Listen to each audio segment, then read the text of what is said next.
Guys, inutusan ako bumili ng itlog. Tapos nakadaan ako dyan. Dire-diretso lang ako, pero pumasok muna ako sa Carrefour at bumili ng itlog. Paglabas ko, ayan, nag-umpisa na ako makimarites.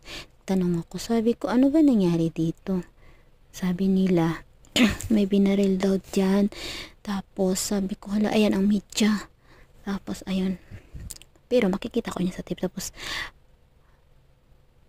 naga-video sila, naga-report. Tapos may pulis. Tapos duman ako dyan, sabi ng pulis, pasok ka doon kasi baka maano ka. Ayan, pumasok talaga ako. Ayan, mga pulis, ang dami. O diba, napaka basta ilongga. Chismosa. Kimaritis ako ba?